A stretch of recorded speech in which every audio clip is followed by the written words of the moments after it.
Time to join. We are live. All right. And it does record, so they'll be able to see this later. Hello. Hi. I'm Katie. This is my guest, Michaela, today. Stephen is not joining us, so we have a new person. So as you know, this is the Chattery. We are live from the Cattery in Corpus Christi, Texas. We are a no-kill cat shelter. And today, we are going to chat with you about taking care of your kitties, routine cat maintenance, if you will. Stuff that we actually do here all week. Our adoption counselors, whenever we're closed, they take care of us in this way. And so Michaela is going to tell you a little bit about what they do. Yeah, so every week we come into the rooms and we just, as Katie said, do some cat maintenance. Just a couple little things that we do each week. We clean our cat's ears with a special ear cleaning solution and cotton balls or Q-tips. We just brush out their coats. We check them for fleas with our little flea comb just to make sure everyone is good. And we clip their nails. Something that I didn't know you could even do to a cat. Oh, yeah, right. Until I received the knowledge here at the Cattery. Exactly. I've heard that so many times. Like, I have to cut their nails? Like, yeah, you really should. I knew that you could clip dog nails. Yeah, exactly. But I didn't know that you could clip cat nails. A lot of people don't know that. And even, further, a lot of people don't know how to do that. So we're going to show you how to do that. If you're watching live, feel free to comment over here or maybe here. I'm not sure which way it is for you. We'll be able to see your comments as you comment live, and we can answer any questions you have. So if we're doing something and you want to know more, just stop us and we're happy to answer your questions. Absolutely. So normally what we do in the room, we call it room checks, is we have a list of all the cats in the room, and they just kind of work cat by cat and get through the list. They also weigh the cats every week. That way we can keep an eye on their health, make sure they're not losing weight too quickly or gaining weight too quickly, because that could indicate an underlying health problem. Absolutely. So at our shelter, we have a scale. It looks like this. It's like a vet scale, right? They use these at vets. Oh, it's an ultra baby scale. Yeah, ultra baby scale for our ultra babies. If you don't have one of these at home, it's not a big deal. And most people don't have these at home. But you can actually weigh yourself holding the cat on your home scale, and then weigh yourself not holding the cat, and do some very simple subtraction, figure out how heavy your cat is. I'll run. If you do have a baby scale, cool. How often would you say we should weigh a cat? Like, I don't ever weigh my cats at home, to be honest with you. I probably should. I weigh my cats. It's usually just for fun when I think about it. Yeah. How heavy are you now? When they're really little, I tend to weigh them a little bit more. Yeah, that's true. When I got my teen, I weigh him maybe once a month, once every 2 months, just to make sure that he's still growing and getting big. Good. But my adult cats, I weigh them maybe once a year, twice a year. Yeah, that's good. Just to check, or if I notice anything, like if they're looking skinny or looking a little chubby, exactly. I'll weigh them. If I notice any changes in their diet or anything like that. Oh yeah, if they're not eating, for example, or maybe they're eating a lot more than normal, also could indicate something. Yeah, I'd never weigh my cats, but you're right, for fun. That's like the only time. How fat have you gotten? One of my cats is, I believe, like 15 pounds now. He's a fat boy. He likes to eat. One of my biggest boy is 13, maybe 14 pounds. Big kitty. Every once in a while, I like to weigh him and see if he's gotten any bigger. You can see Jeepers back there. Oh, he's right here. And Cecily's here too. Hi, Cecily. She normally is not walking around during her live, so it's fun to see her. All right. So what should we do first? Well, usually the first thing we do is weigh them. Just because it's easiest to get them on the scale, and then we've got them so that we can do everything else to them. Okay. And I know here at the Cattery, the most important thing for us to do is weigh them to make sure if they each cat every week. You got to watch out for the cats. They like to jump on the laptop. Last week we had Murphy jumping all over the laptop. Like every 5 minutes he's on the laptop again. Oh my gosh. He ended up pushing some buttons and we weren't able to close a window. Like we could still see the live like in the corner, but I was like, well, let's just keep going. Sorry guys. Oh, Murphy. Okay, so we weigh the cat and then we want to make sure we check their ears. And this is actually something you can do at home You want to monitor your cats to make sure they don't have any ear mites or anything in their ears, especially if your cats do go in and out. We recommend your cats stay indoors so that they stay nice and clean and free of pests. And you want to make sure we check their ears. How do we check their ears? What do we look for? So usually we just pull back their ear a little bit, not too much to where it hurts them, just enough to where we can kind of see in a little. And we're looking just for gunk, earwax buildup. It's going to be a lot darker than their ear. You see a lot of it. You just want to get a cotton ball or a Q-tip with some solution on it. If you notice a very minimal amount of dirt or waxy buildup, you can use a cotton ball really easily and just kind of get that surface stuff and move on. Awesome. If you're noticing really deep into their canal that it looks really dirty and grimy, you're gonna get a Q-tip. Gotcha. And kind of get a little, not too deep. You don't want to hurt them. Right. Get a little bit deeper so you can give them a really good clean. Some cats really like it though. They're like, oh, that feels amazing. And then some of them don't, but they'll tolerate it. I try to imagine, like, whenever you get out of the shower and you clean your own ear with a Q-tip, I'm like, oh, does that feel like that for you too? So where do you get that solution? Do you know? You can get the solution at pet stores. Okay. I think you might even be able to get it at general, like, grocery stores, Walmart. Oh yeah, that's true. I've seen it there. There's Benji. Benji is saying hello. Hello, Benji. I know that this one was donated to us. Okay, so I'm not sure where this particular brand is from, but we've used a lot of different brands at the shelter. Clean ear. You just want to make sure it's an ear cleaning solution. Yeah. They're usually alcohol based. You just grab that at like just a general pet store. Exactly. Maybe your grocery store, depending on where you live and where you shop. You want to try to use a solution though with it because it can kind of irritate their ears if you do it with a dry Q-tip. That's a good And you're also not going to be able to get the gunk off as easily. Exactly. I just noticed that Logan's in this little hole. He's taking a nap. Hi, buddy. He's not even waking up if you're petting him. He's out. It is nap time. Yeah, like Michaela said, if you're gonna venture to clean your cat's ears, make sure you don't stick the Q-tip in too far. You don't want anything bad to happen. And if you need help, you might need to ask your vet for help. Most vets will perform a simple ear cleaning. I don't know if they charge anything. They might charge a small fee for that. But they also might recommend, if they have ear mites, they might recommend a different type of solution or maybe even a medication, depending on how severe. Sorry, there's a cat distracting me. How severe the infestation could be. Don't get on the keyboard. That being said, some symptoms you might notice of your cat if they have ear problems. They might shake their head a lot. They might scratch their ears a lot. I've seen cats even rub the side of their head on things, like they're agitated. So definitely keep your eye on your cat and make sure that you're monitoring their ear health, because that's very important. They use their ears for a lot of stuff. They can hear everything. He's like a little rag doll. He's just like, hold me.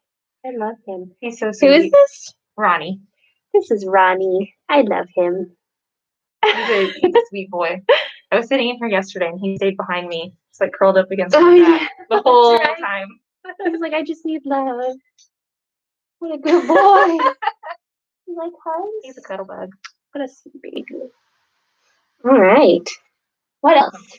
Another thing, which is probably one of the easier things, we brush them every week. It helps at home to brush your cats as often as they'll let you do it. You can do it every day. You can do it once a week or just however often they like it to be done, really. Yeah. But the more you brush them, the less hair and dander you're going to have in your house. It'll really help with reducing how much pet dander is in the air and on your couches. And exactly, especially if you have a long-haired cat or a medium-haired cat like Lucille. Does she like to be brushed? Not really. Not really? Unfortunately. I know. I've noticed that a lot of long-haired or medium-haired cats do love being brushed. I think it helps them out a lot, but I think she's just so playful. She just wants to play with the brush. To brush you. There's also lots of different types of brushes. I'm not really sure what kind works best for which cat, but I know that on the packaging normally it says like long hair, short hair. So keep an eye out for, depending on what kind of hair your cat has. There's different bristles for different hair length, which is so fun. See what your cat likes best. Like one of my cats, for example, does not like the wire bristles. He prefers plastic bristles. I don't know. If he runs from the metal one, I don't know. Some of the metal ones are really, really pokey. I feel like maybe it pulls his hair. So just, try different things. If your cat doesn't like being brushed, maybe try a different brush. I've heard good things about Furminators. I love Furminators. Yeah. I have 2 of them. They work on dogs and cats. So if you have dogs and cats in your home, that's right. You can buy a dog Furminator and it's going to work on your cat exactly the same. And it works so well for getting all the extra hair, like the undercoat out. Oh so my much gosh. less shedding. Yes. You can just brush and brush and brush and you make a whole new cat. Exactly. Like with what you get you can from give their your hair. cat little baby hair kittens. It's so much fun. we got a great picture a couple months ago of one of our cats in here. Oh, after brushing him out for a long time, we had a nice little hat. Right? Oh, yeah, that's right. And he let us put it on him. This brush is cool because once you're done brushing, you can like push the hair off with this button on the back. So there's lots of different brushes out there. Here, Lucille, I made you a little tiny hair. All right, what else? So another easy thing that we do is we check everybody for fleas. We have lots of cats that come in from the community. They come into our rooms and we do treat them for fleas and ticks before they come into our rooms like this. But we want to monitor just to make sure that we have no fleas coming in. So it's really easy. We just have a little flea comb, and again, at Smart, Walmart. I've seen those at the dollar store. Yeah. The grocery store. Yeah. You can get them anywhere. Really. How do you use it? So how we use it is we check 2 places generally when we're flea combing the cats. We like to check the base of their tail right here. Oh yeah. On top. That's a popular place for fleas to hang out on your pet. Thank you, Lucille. She licked you? Yeah. She was licking Michaela. And then the next place that we check, which Lucille's not really showing us very well, but just right at the base of their neck. And that's another really popular place for fleas to hang out. Yes. We'll often, run down there the entire spine with the flea comb, but we really concentrate on the neck and the base of their tail. That's right. Awesome. Yes. And then what do you do if you find a flea? If you find a flea on your flea comb, definitely you want to kill the flea that's on the flea comb quickly. Yeah. And be, don't jump. With these flea combs, you can just push the flea up against the base of the comb, and that will kill it very easily because they're sneaky and they jump. They jump. They're so fast. But the next thing that you can do once you find a flea is you want to take action really quickly. Depending on how many fleas you're finding too, you don't want an infestation in your house. So immediately treat your pet. There are medications that you can get that will immediately kill all of the fleas on them in a 24-hour period. Oh yeah. Capstar. I was like, it's called Capstar? Yes. Yep. So Capstar you can get almost anywhere too. You can get Capstar at Target. Yeah. You can get it at pet stores. But you just use a Capstar on them, or that's what I would recommend. Yeah. Get the fleas that are on them right then off, and then start treating your house. That's right. Vacuuming. You can set out DIY flea traps. There's a lot that you can do to naturally get rid of fleas in your house. That's right. And then, of course, if your cat is not on a monthly flea preventative, start them on a monthly flea preventative. Exactly, because Capstar is only good for 24 hours. It does not last for an entire month or anything beyond 24 hours. It just kills the fleas that are on it right now. So you'll want to definitely get a monthly flea preventative such as Advantage, or I don't even know the other ones. We just use Advantage. There's other ones. If you're not sure which one to use, you can always ask your vet. Your vet probably has a recommended medication that they prefer and maybe they sell.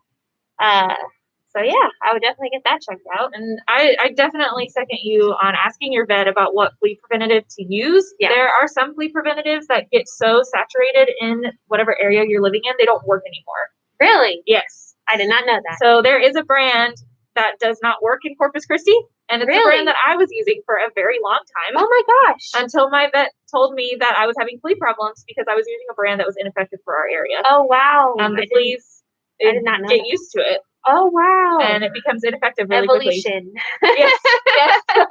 They evolve. So your vet will have that kind of information they can give you too on what's going to be the most affordable and effective medication for you to use on your pet. Awesome. Yeah. And if your pet has any underlying health problems, absolutely ask your vet. Yeah. They'll be able to tell you if the flea medication one of my cats had an allergic reaction to one of the flea brands. I'm not sure which one it was anymore.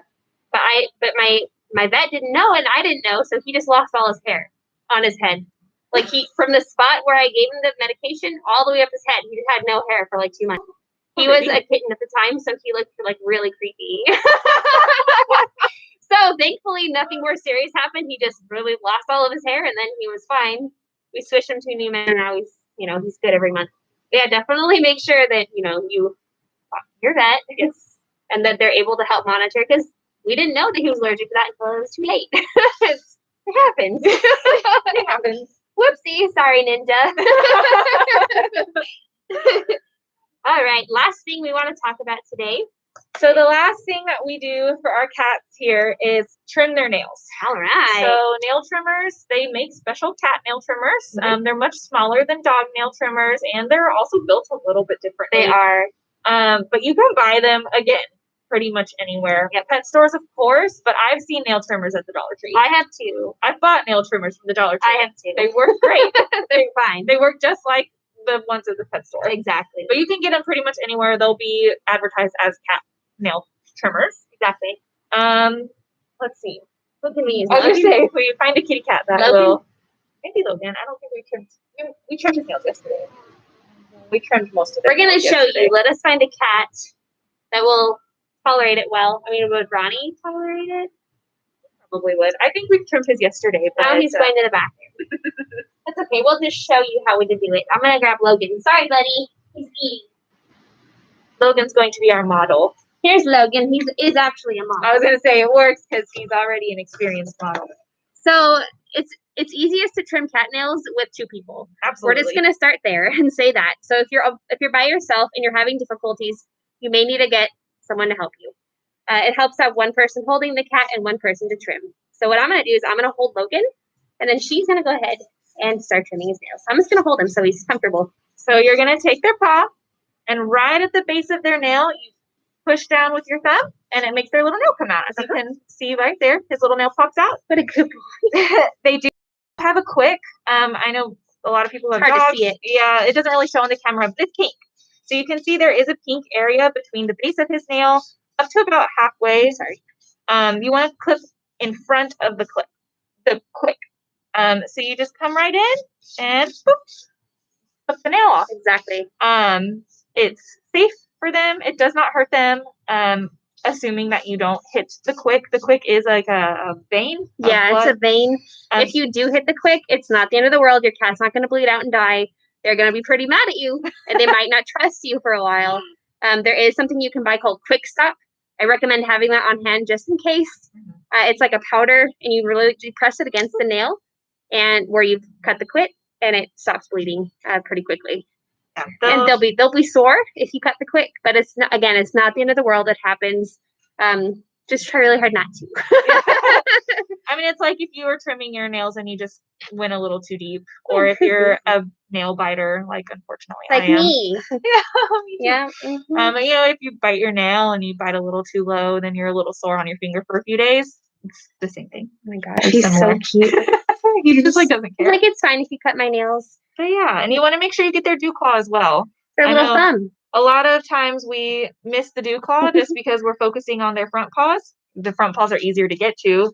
But the dew claw, if it's left alone, it can grow pretty far and start growing in to their paw pad. Yeah, you want to make sure you get that last. It curves as it grows in. Exactly.